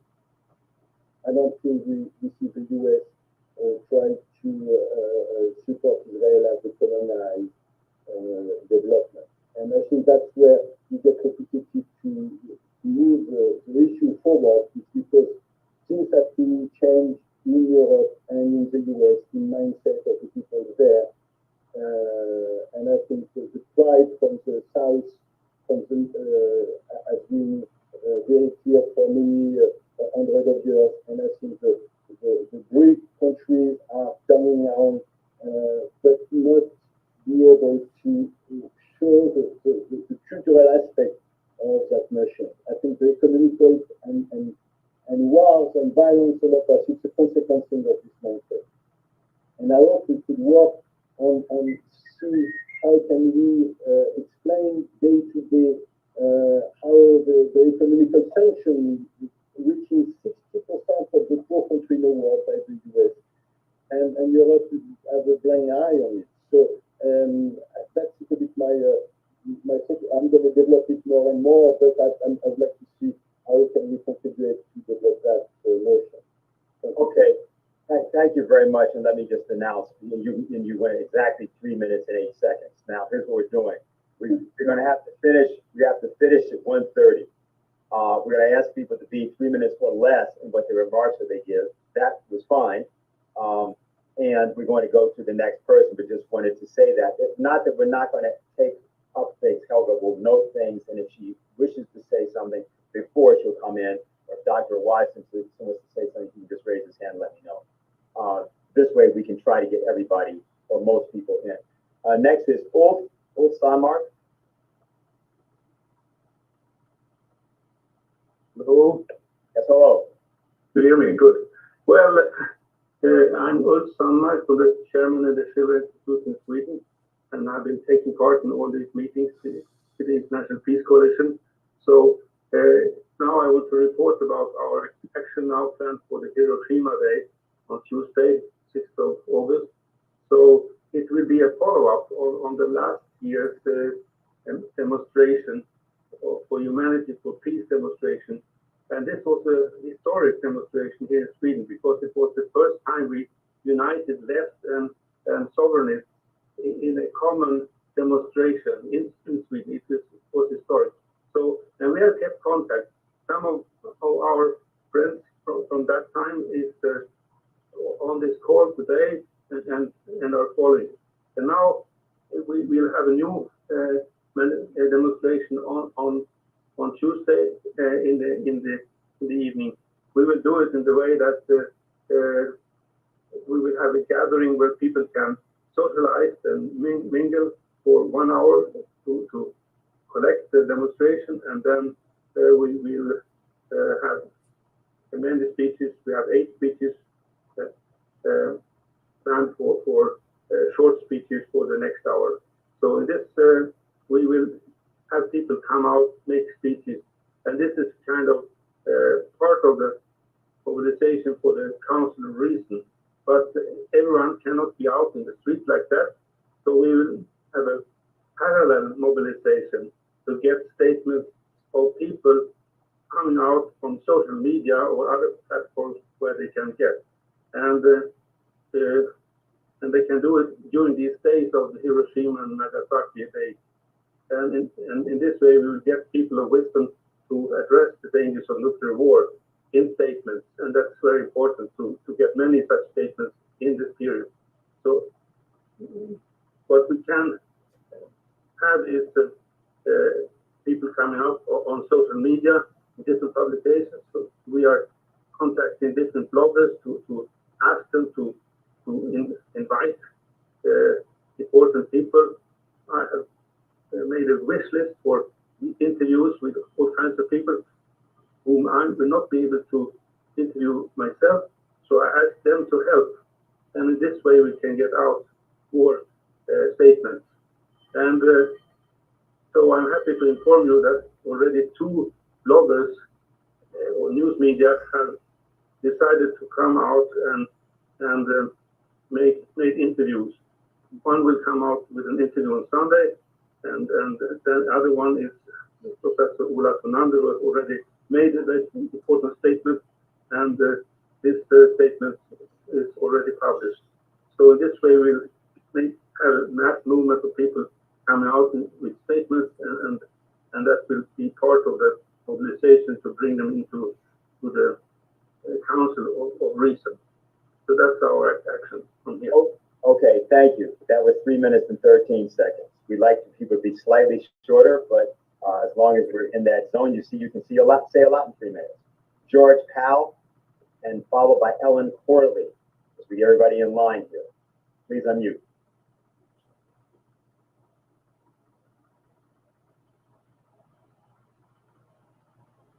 George, we're not hearing you. En Roumanie, de la part de Madame Alexandrina Mihai. Je voyais trop bien qu'au niveau de l'Union européenne, il n'y avait aucune intention de cette campagne en faveur des négociations de paix entre l'Ukraine et la Russie. In the European Union, there was not a project of negotiation for peace. Coming from Romanian people were see that we can have a discussion with this war. And the European Union are not defending values, important values. We have to ask for freedom. The European Union is not respecting the values they are so defending. We are from the movement of peace in Romania. We act in concrete ways. And all people of this coalition say we want to speak of what we think of this war. We want the peace world. We don't want war. The European Union has to take concrete measures, and we have to have negotiations and have a peace between Russia and Ukraine. And we have to have concrete measures to make an end to this war. De la formation, qualification et de la personne. This war, we don't have to help the military, Ukrainian military. We can do humanitarian aid, but not military. The PDG, les CEO, the Lockheed Martin Corporation. We want to attack, to denounce the CEO of Lockheed Martin and all others. Soulagement de tous ceux qui ont été visités par la people for war, so their house destroyed by war. They have to send, they could send letters to the people of companies, military companies, to send them letters to denounce that they are responsible of what they leave. Thank you. Okay, thank you. All right. Again, now that was under 3 minutes. That was, and we had some problems with the translation, but we at least got the core. before what your message was. I mean, thank you for that message. Ellen Corley, again, let's all try to keep below 3 or at 3 minutes. Thank you. Go ahead.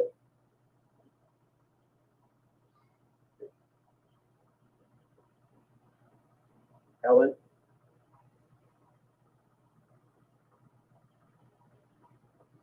Can you hear me now? Yes. Okay, thank you. Yeah, tell me when it's 3 minutes. Okay. I'm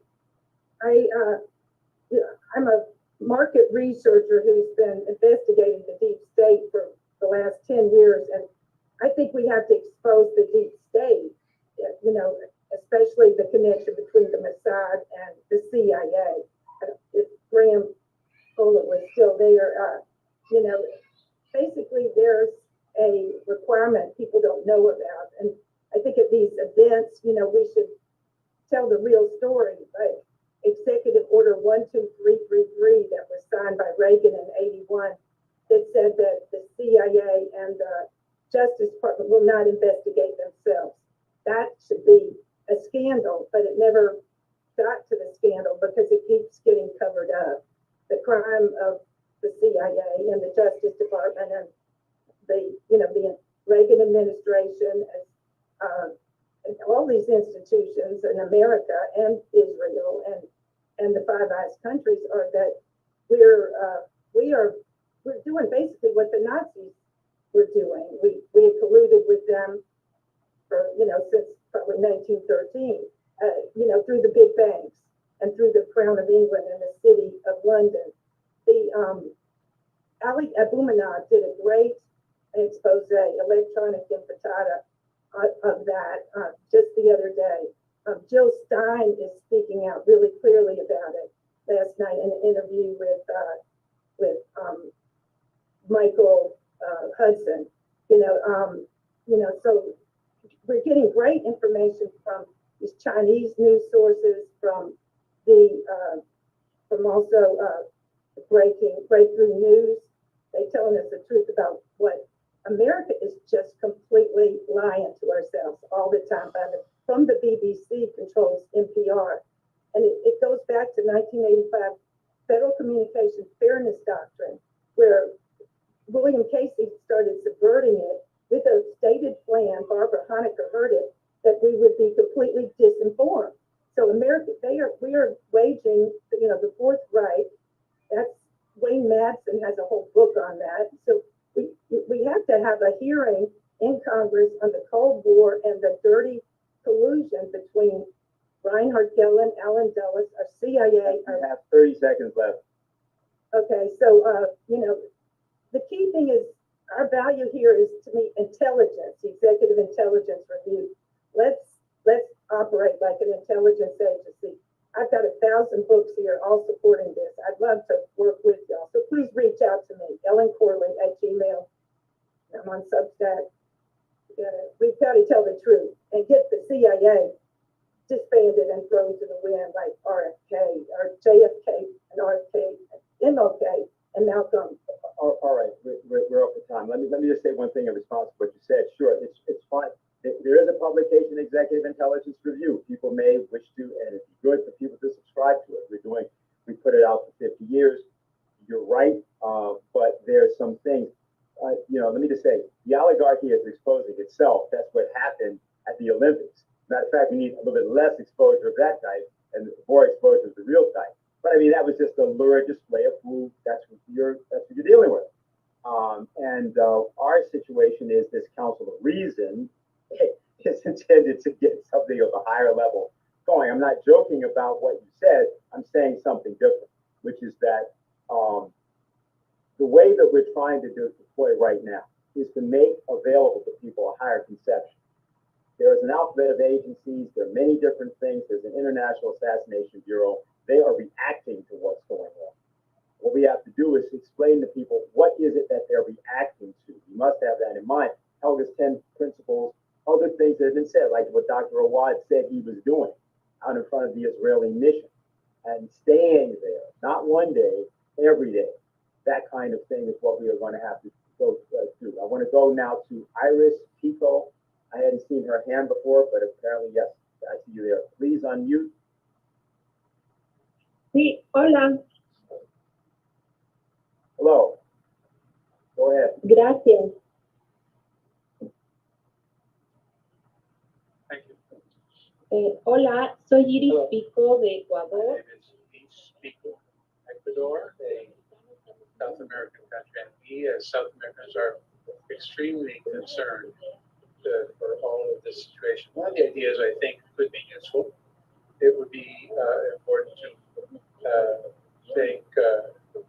to have a kind of a worldwide vote in organizations such as the UN, or to present them a large collect signatures to tell them that we do not want war, that it is very important to have clear and succinct evidence that the world does not want war. I think that this activity of gathering signatures and submitting them to the UN, I hope this idea is useful. Thank you. Thank you very much. Very good. We will go now to Beatrice Gilmar. Beatrice, if you can unmute.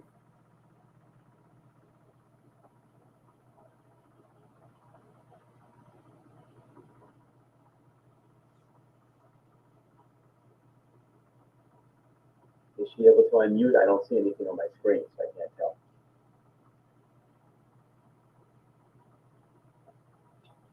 Okay, we can come back to her. Let's go to Hugo Lopez. Hold on one second, I believe that. We got it. Very good. Thank you. Oui, j'avais enlevé la main parce que pour Yes, sir. déjà parlé en fait I wanted to speak because I was thinking why we are arms military assistance to Israel. Here we have the Olympic game ceremony, which was crazy, and it was very bad. Many people of different countries say it, and she claimed that today pedophilia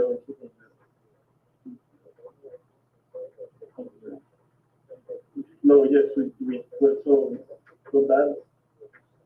Je pense que s'ils vivent sur une côte banane, ce sera encore la faute des Russes. Donc ça And always we, when something bad comes in France, we say it's because of Putin. Macron go down, we say it's Putin. I don't understand what's going on in France. Why he's doing so bad. And today Macron has even not decided a new prime minister. So, and many people are angry from everywhere against him. And Paris today is closed everywhere. We cannot move in many places. So we are fed up with this Olympic Games. That's good. I wanted to say it's good to have this meeting on Friday with the end of day tomorrow. Okay, well, thank you.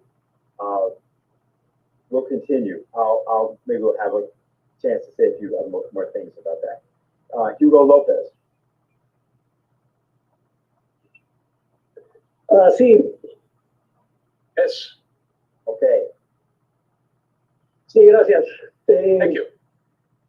Bueno, sí, también estoy muy contento. I am also very happy about this meeting, about all of the ideas have been shared here. I've been particularly moved by the biographical testimony of Dr. Awad as a victim, as a refugee from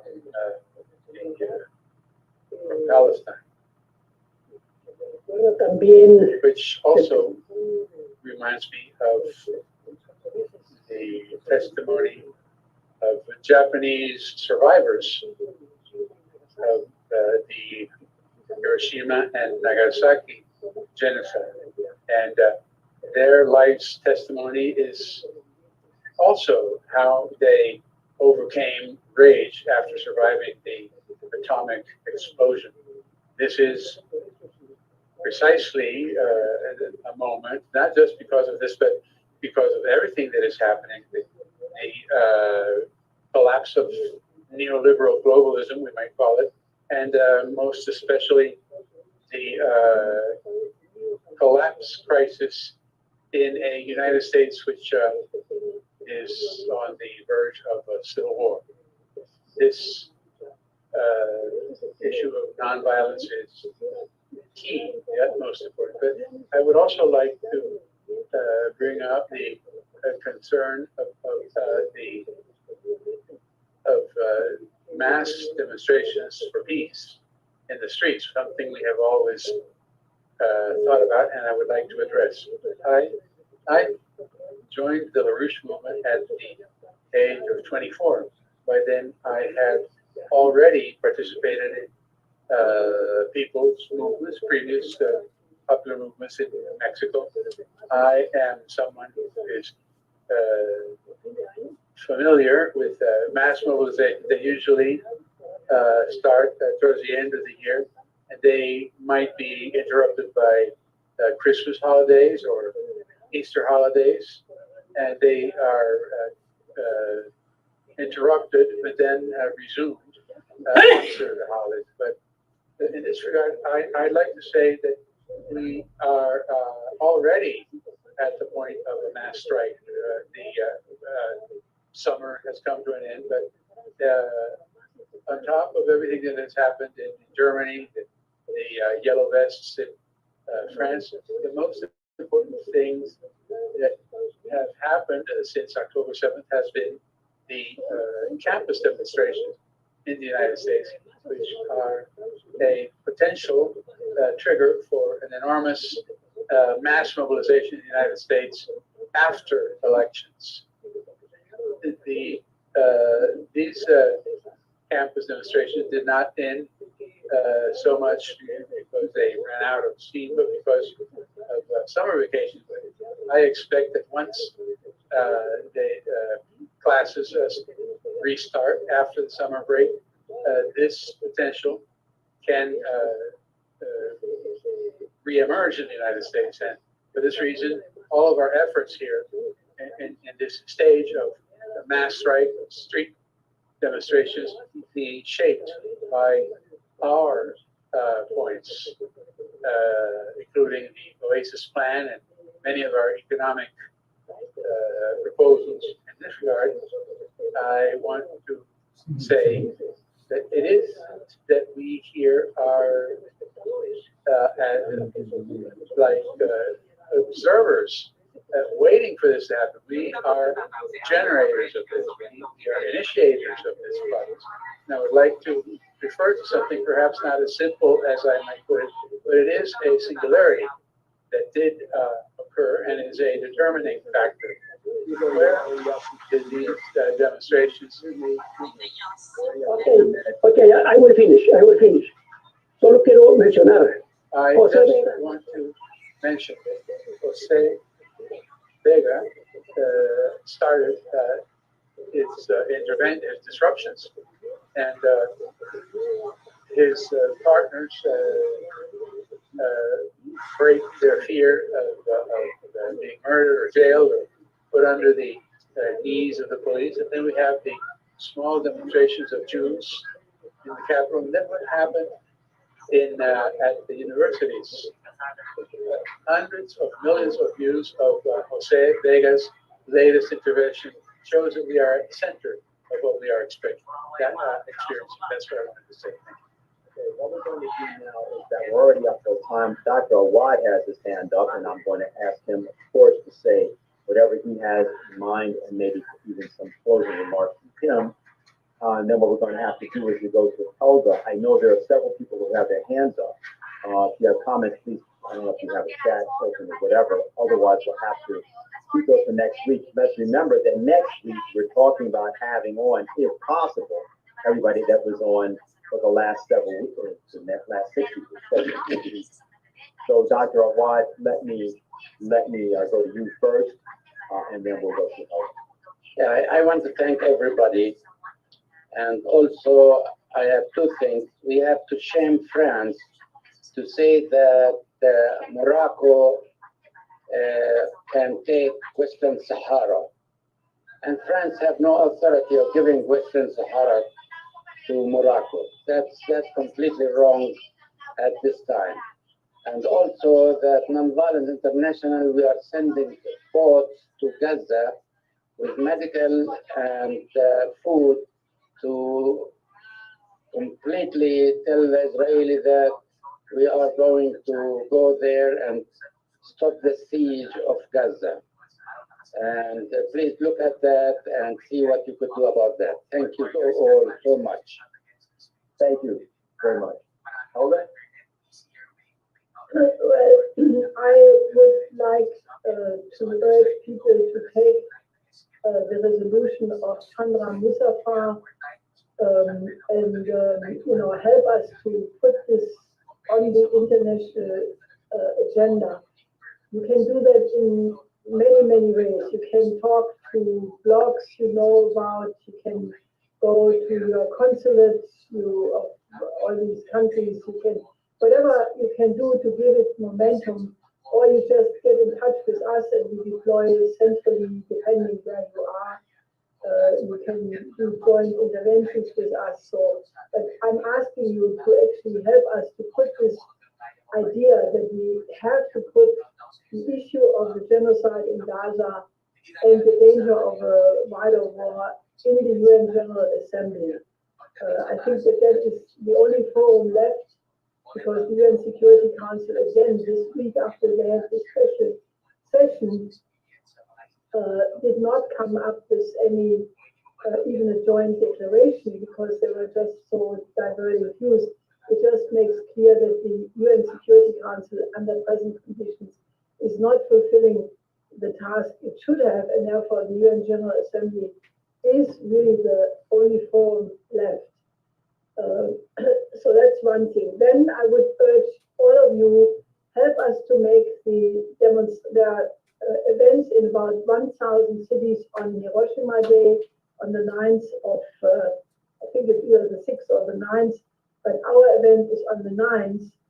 And wherever there are demonstrations, please mobilize for them, join them, not only yourself, but get other organizations to go there likewise. And then we should keep building the idea of mass demonstrations to the 1st of September, which is International Peace Day. So these are very concrete events for the next period. And, help us to make next week's IPC meeting a major breakthrough, because we have to get our forces together and multiply. I would also reiterate the idea that you please should subscribe to the daily alert, because this is you get nowhere a better summary strategic assessment on a day-to-day level, plus in-depth breaking news analyzed from our fundus of 50 years. So please subscribe to that. It's very cheap. It's not a matter of money. And then finally, let me say a clarifying word on the idea of the peace of the Council of Reason.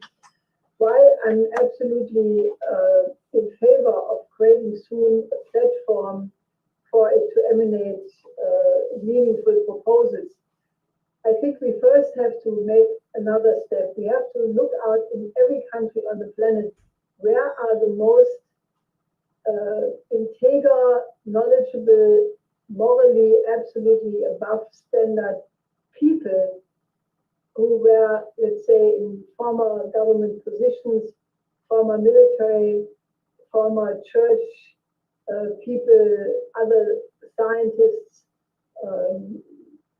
artists of outstanding quality, of people who really have, through their life work, contributed something to step forward in this incredible moment of crisis of all of humanity and create an institution which is worthy of the dignity of man and the character of humanity as a creative species.